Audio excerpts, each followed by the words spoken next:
Friends, in addition to the escalating climate crisis, we are now facing an economic crisis brought on by President Trump's reckless assaults and policy bombs.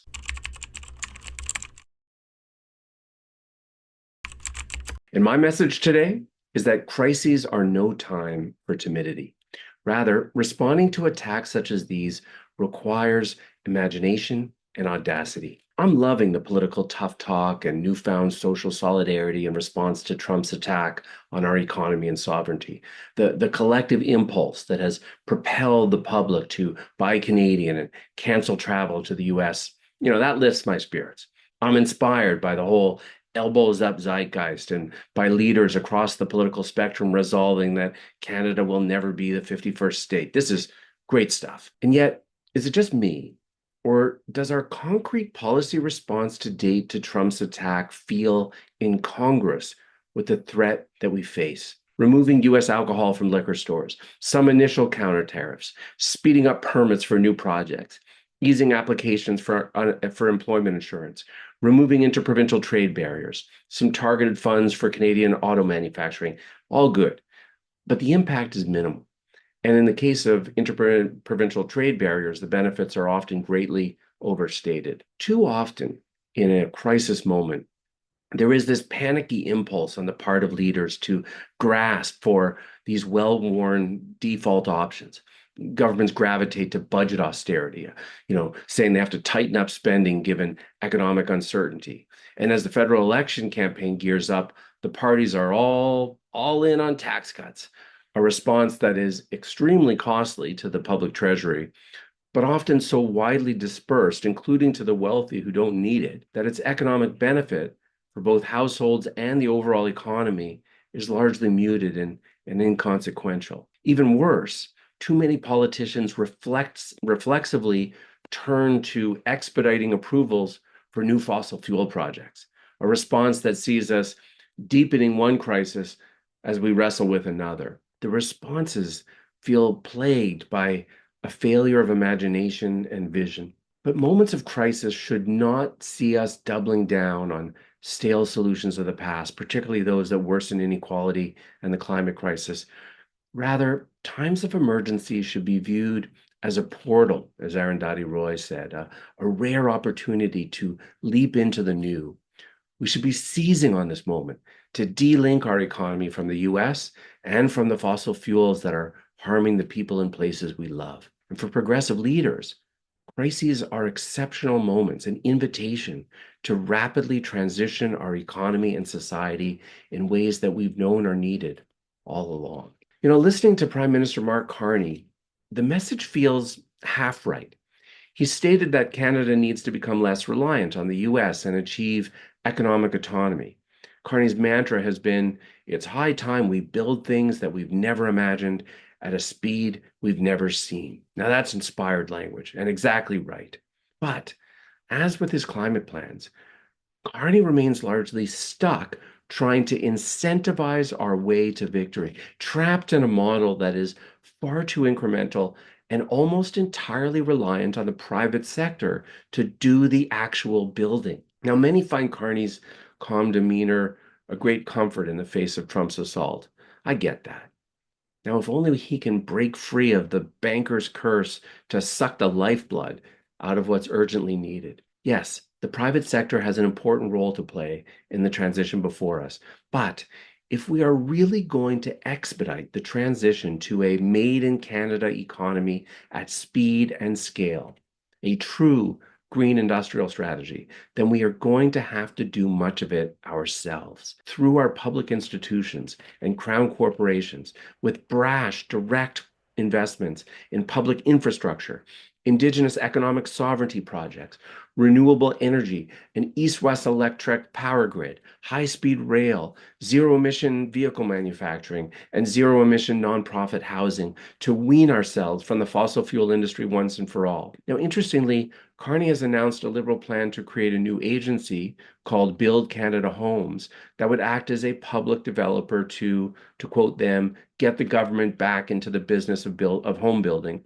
and build affordable homes at scale. Sounds good, but the details are sparse, but it could represent a promising pivot. In a terrific piece in the Winnipeg Free Press a few weeks ago, political economists Fred Wilson and Robert Chernomus urged our leaders to embrace Trump's attack as Canada's new C.D. Howe moment.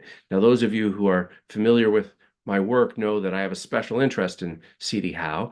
Howe was the minister in Mackenzie King's Second World War cabinet who oversaw Canada's extraordinary wartime military production. He was dubbed the minister of everything at the time. And like Carney, Howe came to government with an extensive background in the private sector and had amassed considerable personal wealth. But he was seized with the imperative to ramp up wartime production. If the private sector couldn't quickly do what needed doing, he established another new Crown enterprise to do so, ultimately establishing 28 Crown corporations to meet the supply and munitions requirements of the war effort. Howe's department undertook detailed economic planning, carefully coordinating supply chains to ensure that wartime production was prioritized. So, how about we establish a new generation of Crown and public corporations that could be subsidiaries of existing Crown corporations that can hasten our transition off of fossil fuels and relocalize manufacturing. These public enterprises, they could be federal or provincial or municipal or indigenous. What if our provincial public utilities had subsidiaries mass producing and installing electric heat pumps and rooftop solar? What about a whole bunch of new neighborhood energy utilities doing geothermal heating and cooling? What about a new public housing corporation or a subsidiary of Canada Mortgage and Housing Corporation to mass build zero-emission non-market housing? What about a new public corporation to manufacture electric battery ships and buses and farm equipment? What about a new public zero-waste corporation that keeps our so-called waste in Canada and directs it into remanufacturing up the value chain? These corporations could be moneymakers, even as they employ local people. And how would we finance initiatives like that? Well, Wilson and Chernomus helpfully enumerate many of the public assets we already have at our disposal. Federal Crown enterprises and agencies like Export Development Canada, the Business Development Bank, and CMHC and Farm Credit Canada that are already capable of deploying billions of dollars in strategic investments. They also note that the Canadian corporate sector is currently sitting on an extraordinary $727 billion in cash deposits. There are 27 Canadian companies with more than $1 billion in cash. Brookfield Asset Management sitting on over $11 billion in cash. Air Canada has just under $6 billion. Tech Resources has over $5 billion. Shopify just under $5 billion. Wilson and Chernomus offer the ironic reminder that it was Carney himself, when he was still Bank of Canada governor in 2012, who dubbed all of this idle cash as dead money. Dead money. The last thing these corporations need is to be rewarded with further tax cuts. Instead, that dead money should be pressed into service, legislated back to work, if you will. If corporations don't voluntarily reinvest that money in the urgent collective task of repatriating the Canadian economy, then that cash can and should be conscripted into service via taxation. Additional new revenues can be raised through new taxes on wealth and windfall profits.